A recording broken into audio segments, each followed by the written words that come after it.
If you see someone stirring the paint, tell them they're not making a soup or a stew.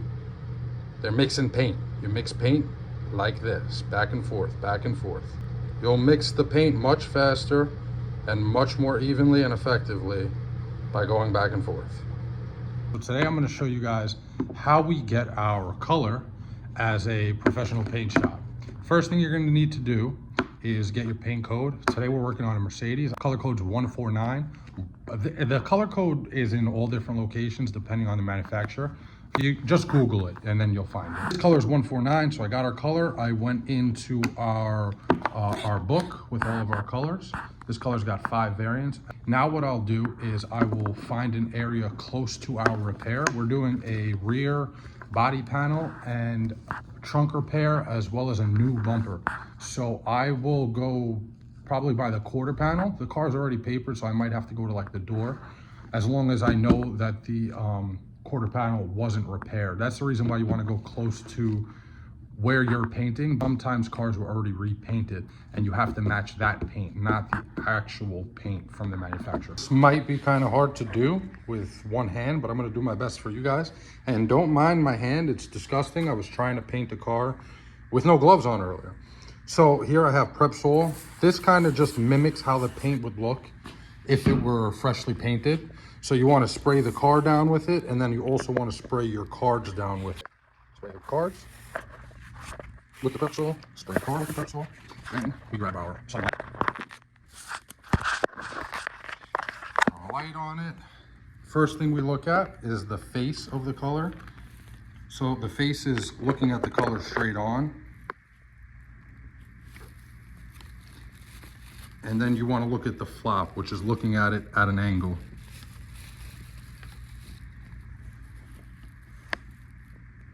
Right away I could tell this one's too white.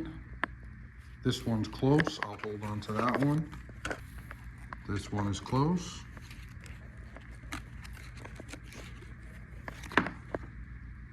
Too white and too white. Okay, so let me grab those 2 variants that I got that were close, and then we'll get a closer look at it. Okay, so hopefully this gives you guys a little better of a view. Top one still looks a little too light, as well as on the flop. You can kind of see it there. The flop is looking at it from an angle. This color looks much better, much better. Hopefully the camera can pick that up for you. But this has the yellow we need, and actually both variants we chose, you can see the Y on there. These are both yellow variants, so we know this is a yellower version of the 149 code. Now, even though they're both yellower variants, you can see one color says Polaris and the other one says Polaris/Polar White.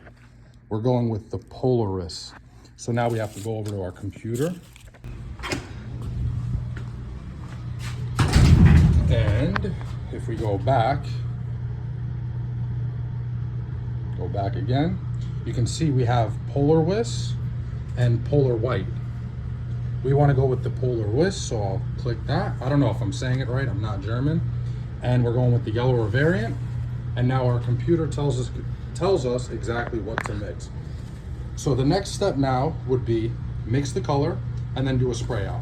Just wanted to include this real quick. Essentially what mixing the color entails is the computer tells you what tints you need, which are these things right here. These are just a bunch of different colors, and it tells you how much you need, and essentially that will give you your color. So let me finish. Oh man, that was close. You can see kind of how tedious this process is. We want to get that scale to 0. And then once we get it to 0, we click next, and we go to our next tint, which is now red, and then we put in a second yellow, and then our thinner, and then we'll do our spray out.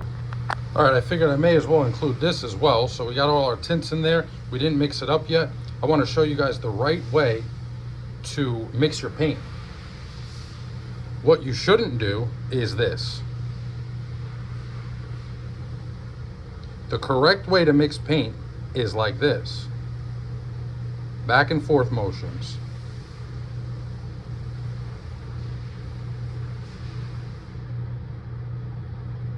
If you see someone stirring the paint, tell them they're not making a soup or a stew. They're mixing paint. You mix paint like this, back and forth, back and forth. I probably should have went up a cup size, but it's not the end of the world.